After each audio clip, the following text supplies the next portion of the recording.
Hey moms, it's me, Queenie, and you are about to enjoy the Empowering Girl Mom Show. We're about to get started, so please make sure you like, subscribe, and share this with your friends so that more moms know that we are here as a resource to support all of us in up-leveling motherhood. I look forward to joining you in just a minute. Don't go anywhere. We'll be right back. Hey moms, it's me, Queenie, and you are about to enjoy the Empowering Girl Mom Show. Hello, and thank you so much for joining me for the Empowering Girl Mom Show. I'm your host, Queenie Brown, and I wanted to welcome you to today's show. This is going to be a good one, moms. We're going to really be going deep today. I hope you're ready. Today's topic is healing for toxic. Today's topic is healing for toxic love relationships. And boy, can I talk about this one. But I can't wait to introduce our speaker to you today. But before we do, I want to just remind you that the Empowering Girl Mom Show is all about pouring into the hearts and minds and lives of moms. Our goal is for all of us to lock arms throughout this journey and to journey through it together. So every day when you hear a speaker, you'll have 48 hours to listen to their video, take it all in, and make sure that you document your notes. Write down the things that you want to take down as action items and then apply them into your lives. Because the goal here is for all of us together to move through each of these speakers, implement it, apply it, and then at the end of this opportunity, we want to be able to hear your testimony. We want to see how it impacted your life. We want to see change, right? This is a transformational Mother's Month experience. So take advantage of every opportunity to do that. And then for those of you who are power moms and want to go deeper, on Mondays and Wednesdays, we're going to take it a step further and we'll have a heart-to-heart with me immediately following the interviews. And we can go a little bit deeper, get a little bit more meat off the bone, talk a little bit more about our intimate stories. It's more private and it's just where we can really get a whole lot more out of the experience. So for those of you who want to participate in that, you'll also have access to the replays and recordings of everything. So that would include all of the speakers, all of the heart to hearts, and we have a speakers roundtable and a teachers roundtable at the end. So don't miss out on that opportunity. All right. Okay, so let's see. We are talking today about healing from toxic love relationships. And I'm not going to go into my story just yet. You all already know a little bit about me. But today, our speaker has a powerful, powerful message. Her name is Miss Melissa Brown. And let me tell you a little bit about Melissa. She knows firsthand the challenges of balancing family and professional life. She teaches women how to balance their energy, and that's what we really need to understand, right? Right, moms? Instead of the common goal of managing our time. And that's what we do. We're constantly trying to manage the moment, but instead we need to figure out and manage our energy and to know when it's being depleted, when it's being enhanced. We just need to become more sensitive to that. And so Melissa's going to help us. Now, through intimate spiritual retreats and virtual coaching groups, Melissa has a way of helping women to reclaim the parts of themselves that they're often forgotten in the hustle and the bustle of marriage, mothering, and everyday life. And so I can't wait to have this conversation. I'm super excited to introduce you all to Miss Melissa Brown. Hello. Hello, hello. So good to be here. I'm so glad to have you. I'm sure our power moms can't wait to get into it. So let's talk about it. We're talking about healing for toxic love relationships. And I had to take a deep breath on that Mhm. Yes. because I just exited a 30-year toxic love Mhm. relationship. Wow. And yeah, wow. And I could never have calculated the cost and the detriment that was my life, my health, my career, my kids, my friends, my future, my hope, everything was wrapped up in the chaos of this toxic love relationship. And when it fell apart, everything fell apart. Oh, let me say that Mhm. differently. Everything had already fallen apart. They were just Mhm. held together by duct tape. Yes. Yes. And then I allowed everything to fall apart when I let go of that. And I moved my family, my girls and I moved from Atlanta all the way here to California. And so it has been quite a transition. And I've since been involved in some um, women's groups that have been support Mhm. groups, and it's been encouraging. But the piece that has been sad is hearing all the different stories of all the Mhm. different women in all walks of life who put all of themselves into this toxic love relationship. That's not even love, but into this toxic bondage union that has destroyed them in so many ways. And we're left to Yes. pick up the pieces. So I wanted to talk to you about that and put my story out there first so that we can just kind of have that as a foundation. And then ironically, you, Miss Melissa, were on my healing path. That's where we cross paths. And you Yes. were instrumental in helping me to walk a few more steps in my own healing. So I want to say thank you for that. And that's why I wanted to Mm. bring you here to share some of your wisdom with the rest of the community. Yes. Well, let me just first say, Queenie, I mean, thank you. Anytime I have the opportunity to share with women and specifically moms, I am there.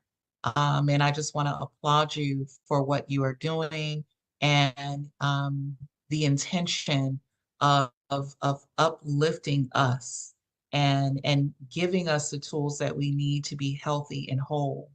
And then I also want to personally say to you concerning your own journey, I celebrate you because you are one of the few who has the courage to Mm, heal and to change.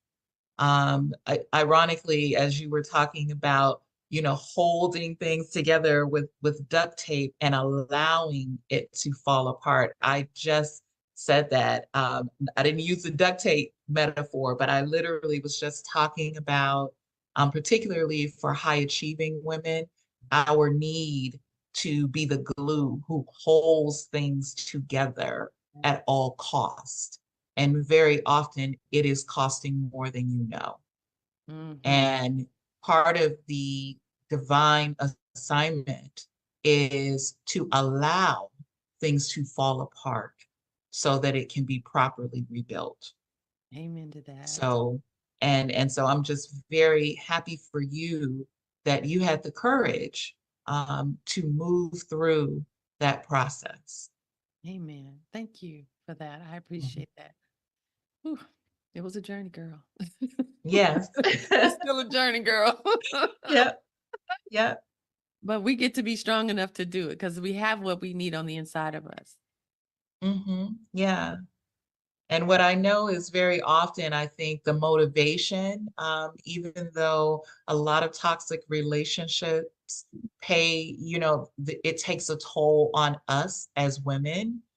And I can say in my own relationship, my own marriage of almost 18 years Mm, that ended in divorce, I tolerated a lot, even as a therapist, even mm, as a minister, even while I'm helping women to be free. There were many things that I accepted and allowed. mhm, And, we tell ourselves lots of stories around, trying to make things okay that are not okay. girl. However, the line for many women is when you see the impact on your children. That that was my line. That becomes the game changer. Mhm. Um, and part of what I want to talk about today is the empowerment that happens when you have the courage to see where you are and to make a decision that this cannot continue because I will not pass this toxic legacy onto my daughters. Yes, yes. Because the truth is we're teaching them. And when Absolutely. you tolerate it, girl, I have a list. I actually made a list of the things that I was tolerating. And I realized that I'm training my children to tolerate Mhm, mistreatment. I'm mhm, training them to tolerate disrespect. I'm training them to accommodate bullying. I'm training them literally, mhm. oh, don't do this and don't do that. Well, Yeah. you're teaching them to shift and mold themselves to fit somebody else's Yes. Yeah. attitude, their outbursts or whatever it is. And is that really what I want to teach my girls? Is that it's Exactly. disempowering. Yeah. Absolutely. And in many ways, because a lot of times, we feel like things don't impact children because we will say to them, this is not how you act, or don't do these things. But children don't do what we say, they do what we do. Yes. So, so when they see us compromising, when Mm-hmm. they see us tolerating the intolerable, like you said, that becomes the blueprint for how to be in relationship. Right.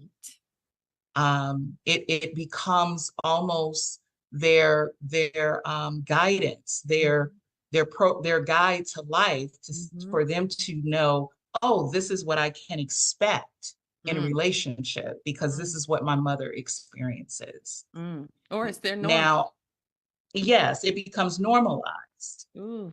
Now, a lot of times, what we don't realize, and this is the work that I get to do, is we often don't realize that we learned it from somewhere as a mom, as a Mm-hmm. woman, that Mm-hmm. there are other women in our family that we saw do certain things. And sometimes we are repeating that.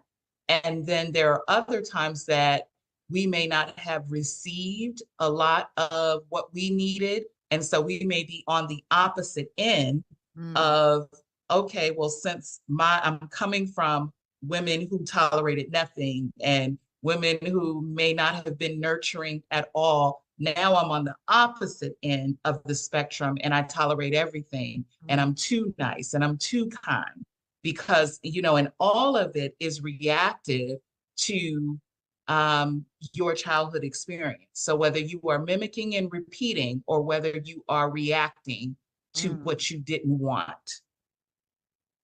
And I call that in my community, the work that I do, I call that a soul wound because it is a wound at a soul level. It's deeper than just, oh, my parents were divorced. It's deeper than just, oh, I may have witnessed domestic violence when I was growing up, or I grew up with a parent who had substance abuse issues. It's deeper than that because as children, we make all of those incidents mean something. You Mm, don't even realize that you're doing it. So mhm, it's not the incident that has power. It's not your childhood trauma. And trauma can mean many things. Let me be clear, because some people think you have to be heavily abused to be traumatized. mhm, Trauma can be being alone and not having anybody to talk to for most of your childhood because your parents were too busy and too occupied. mm, Trauma can be a 5-year-old who's a latchkey kid who sits at home for hours with no one to make them dinner, and they are a mini adult. mhm, So trauma can be on multiple levels. And again, it's not so much the thing that's happening, it is what the child and I'll say the little girl in me made that mean. mm. Right. Right. And so for me, that's how a soul wound starts. Mhm. There are four Okay. that God shared with me when I was in my own process. And this was while I was in a marriage that was not healthy, because I kept trying to figure out, why can't I fix this? Girl, I say can fix that. everything else. Yes. I was helping other people in their marriage stay together. Some people were able, to stay together. Not every marriage has to end in divorce. So how could I be so skilled at helping people to do that, or helping a woman to be free if she needed to leave? How could I be doing all of that and suffering in my own area and just couldn't seem to get a breakthrough? And God literally downloaded some stuff to me and said, because of these wounds right here. Mm. And ironically, it's interesting that you've already named one of them. One is the soul wound of chaos. Mm. Woo. So again, what does a child make it mean when you grow up and you don't know what to expect from one moment to the next? When Mm. you don't know if the lights are going to be on. You don't know if you're going to be evicted. You know, in abuse households, you don't know if a fight's breaking out tonight. It's Friday Right, right, or right. it's Tuesday. Who knows how everyone's on eggshells. All of the unpredictability is a Mm, soul wound of chaos. And very often, because every soul wound desires something, has a need, and what the number one need when there is a wound of chaos is safety and stability.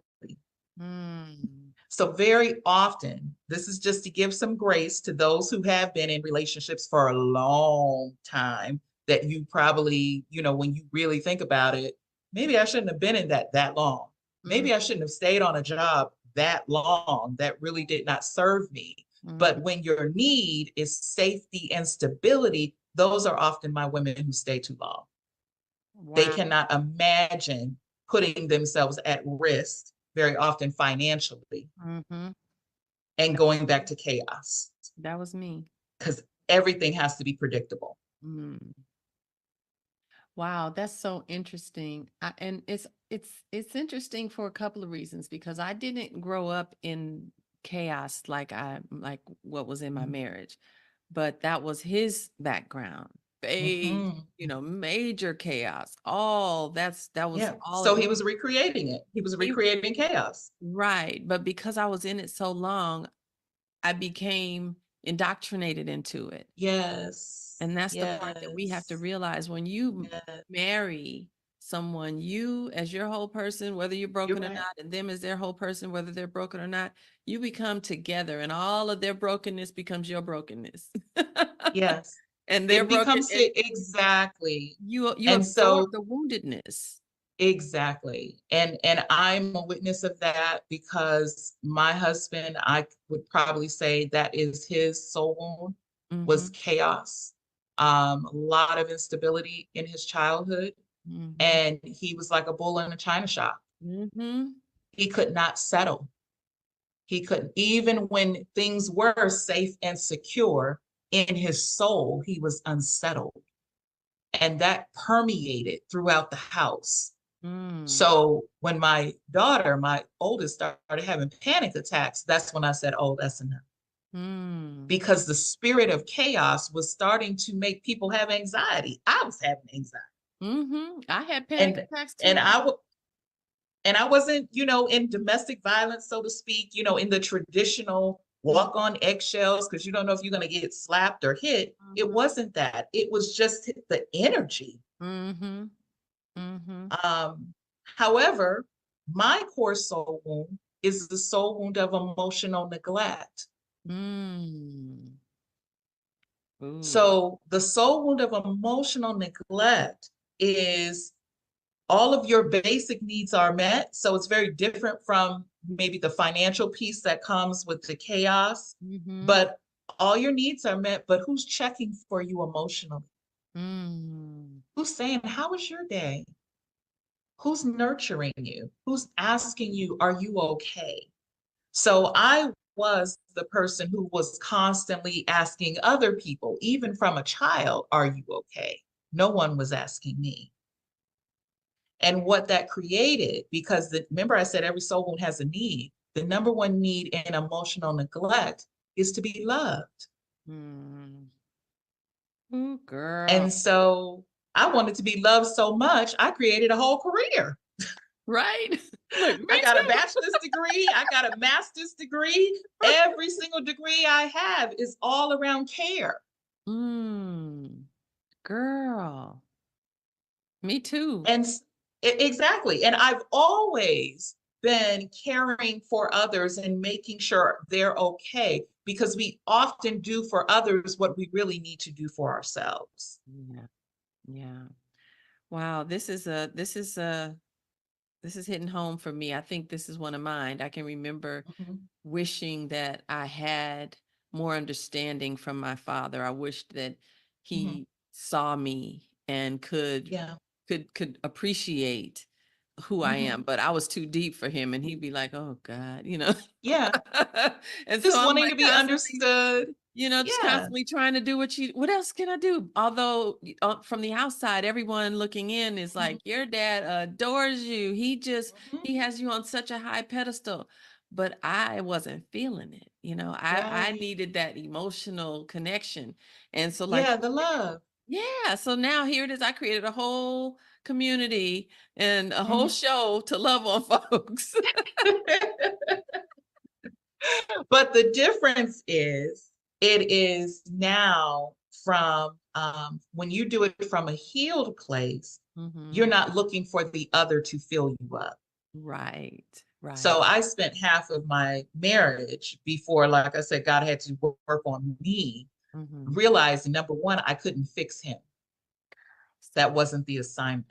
Mm, Because even though I was a helper, there was always this unconscious agenda of, if I do this for you, you're going to love mm, me. mm. That finally I get to get something. You're going to pour into me. If I pour my everything into you, that you're going to pour your all on me. Right. And what you learn in time, if y'all haven't learned it yet, is very often when we are wired that way to give and give and give, you don't end up with givers, you end up with takers. Yes. So it's not, oh, if I give more and I give more, finally people are going to wake up and realize, oh, let me love on Queenie. Let me love on No, that's not how it works. They're going to keep asking for more. Mhm. And keep And taking. because we do it um, almost on automatic, what ends up happening is, like you said, we begin to teach other people that we don't even need anything because you're so busy meeting everybody else's needs. And then you end up depleted and your body breaks down and now you're And resentful resentful, and bitter and mad. right, you mad at everybody, slamming and snatching, Yes. right? Yeah. Yeah. Because look at everything I've done Right. and I'm still empty. Mm. Wow. So, so I mean, so that's the soul wound of emotional neglect. Mhm. There's a soul wound of rejection, which is a very common one. Mm. Because what happens when you're a little kid, because let me say this, soul wounds occur between like 6 and 9. Mhm.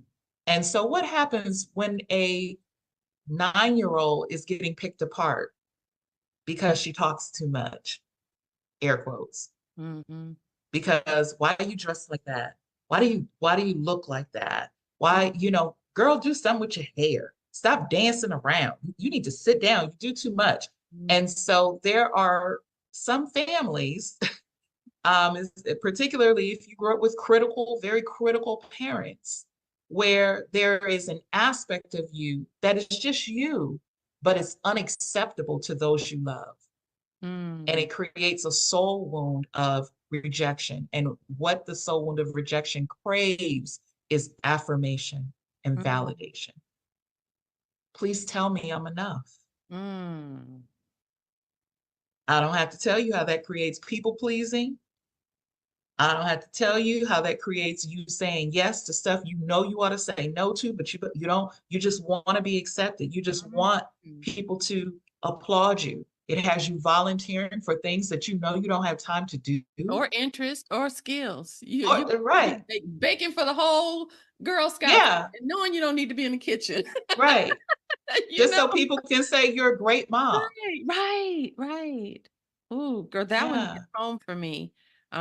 I remember my sister Ronnie, who has since gone on to be with the Lord. Mm, She used to laugh about how as soon as I was born, she was so angry that I was here, wow. that she would pinch me as a baby. She thought that if she could pinch me enough, I would cry enough that my mom would send me away. So imagine how much she was trying to Wow. make me cry as a baby. Wow.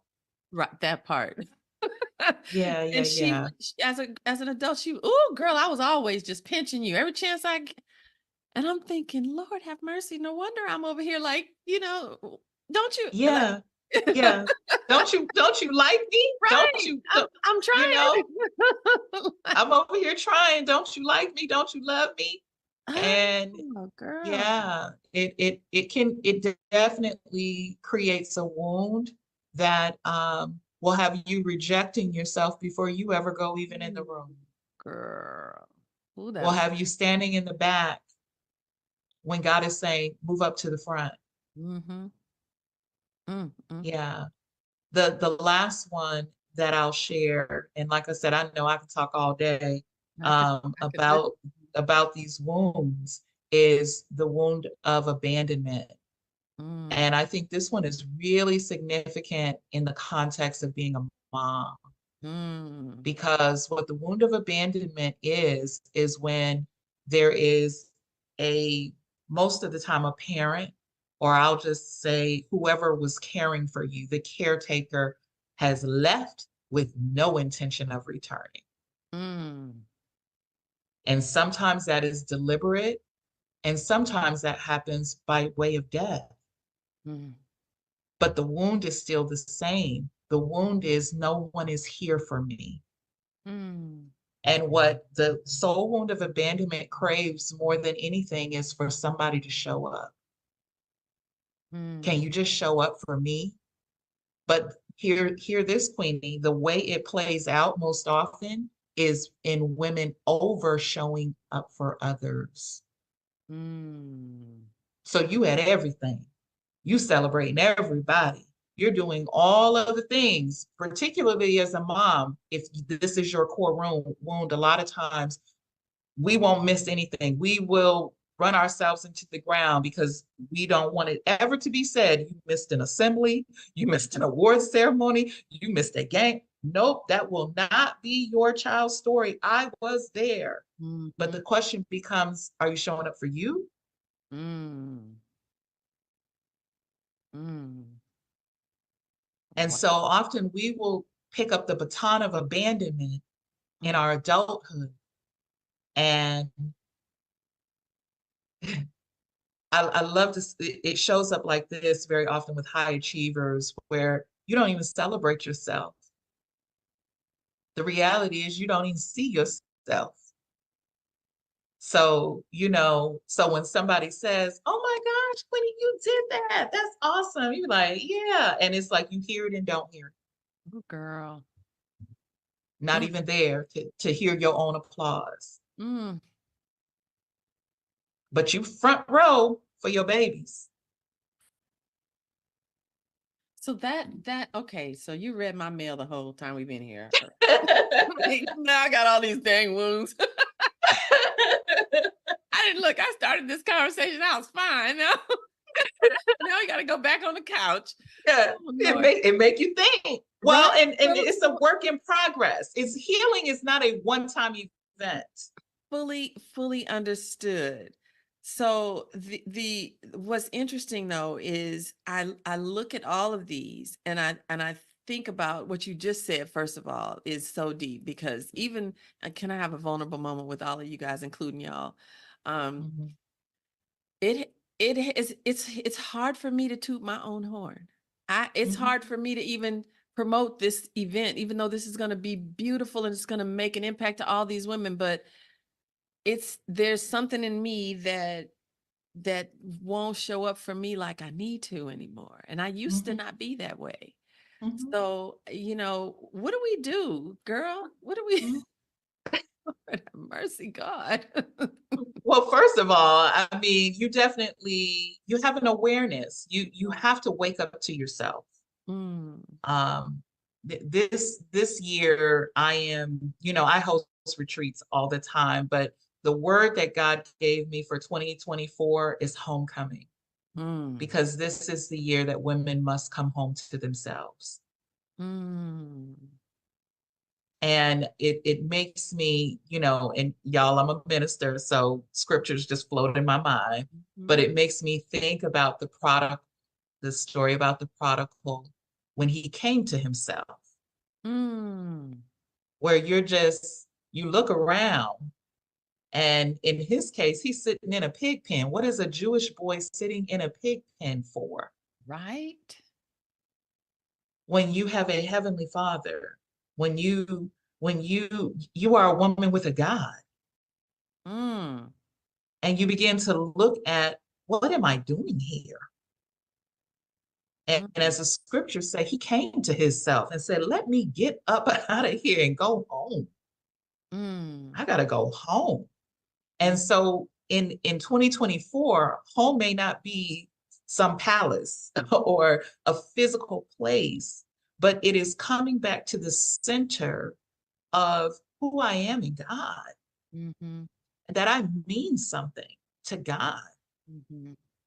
And I think that has to be the starting place where as we talked about, even in your journey, in my journey, of allowing the chips to fall where they may, Yeah, that I'm coming up out of this. yeah. And it may not look like, leaving a marriage. It just may mean I'm coming up out of ignoring myself and Mm, treating my own self like I'm invisible. mm, I'm coming out of being on mute mm, when I'm a woman who has a whole lot to say. mhm. I was working privately with a woman who has been an attorney for almost 30 years. And God just kind of dropped in my spirit with her. I said, you've been fighting for justice for that long, because she's a prosecutor, but Wow. there is so much injustice that she has tolerated in her own life personally. Mm, mm. And that's not an accident, because life is constantly showing you a mirror and giving you an invitation to say, these are the areas, these are your parts that still need to be healed. Yeah. And so it's been beautiful to watch her come to her own defense. Mm, ooh. Mm. That landed there with me. Oh. Mm, That no longer are you going to sit there while you are fist and power to the people and ready to slam the law book down for everybody else, but for yourself, mm, there's nothing. mm. Mm-mm, mm-mm. And Not at for a all. lot of us, since this is May, Mental Health Month, a lot of our depression is us being on mute for Mm, yourself, because pain has to have somewhere to go. And so if you're not getting your standing up in you, if you are away from home in the center of yourself, mhm, it's like, so where are all these emotions going? mm. And I don't, I'm more of an introvert, Queenie. I don't know about you, but I'm gonna assume because you have such a sweet spirit that you're not, rah, rah, rah. Mm. Most people are not outward. There are a few personalities that are like that, but a lot of times women, all that pain just goes inward. Yeah. I definitely am. I turn it around, and unfortunately it's a learned behavior to punish Yeah, me for the stuff that I'm yeah. dealing with. Whatever the injustice is, I'm the one that's responsible because I'm letting myself Mhm. be there. So, which means And it's I hope you harder on can me than I need it to. hear what I was saying to you, that it's you did not learn that out in a vacuum. You probably learned it from the experience Mm, of whether that came from rejection, mm, whether that came from emotional neglect, somewhere in there, because I almost feel like we are born whole yes. until we are picked apart and fragmented. Yes. Because babies just are free. Babies, they say what they want to say Mhm. until we start telling them, don't say that. Mm. Oh, girl. Don't do Just that. it makes me think about my daughters. I remember when I started to notice their faces change. Mhm, They start being so life filled and jovial, mhm. excited, and then the more pain they deal with, the more their face changes and their demeanor. Yeah, And it's heartbreaking to watch, but it's by virtue of being here in this human space on this planet with all these broken people, your face is going to change if you don't have the foundation to bring yeah, that back and to know that you don't have to, yeah, be overcome by it. Well, Melissa, I am so grateful for this conversation. We could talk all day, girl. We might need to have yes. a part two. Yes. I wanted to just ask you, you said that you had a free gift that you wanted to offer to our moms. Yeah. What would that be? Yeah, I want to offer, especially since we've been talking about soul wounds, I want to offer my assessment so that you can kind of read more about them and Mm, kind of have a little even fun with yourself, in the sense of let me check the box, let me see what kind of things do fall under me and my experience, and to help you to discern what is my primary wound. mm, okay. So Power Moms, for those of you who are joining into our Power Moms VIP during the heart to heart, we're going to print it out and work on it ourselves together so that that will be something we can say we check that off. We know where we are and we can move on to the next. So thank you for your generosity with that. We do appreciate it. Now, where can people find you? You can find me on social media at Soul Love Coach on Instagram. You can also, I do lots of video content on Facebook of Melissa Brown, the Soul Love Coach. And my website is soullovecoach.com. Wonderful. Well, thank you so much for joining us today, Melissa. This was a rich conversation. I appreciate you taking a moment. My girls just rang the doorbell, so I'm gonna have to I timing. understand. Yes, I know. Same over here. Same over here. Right. So thank you so much for joining us today for the Empowering Girl Mom Show.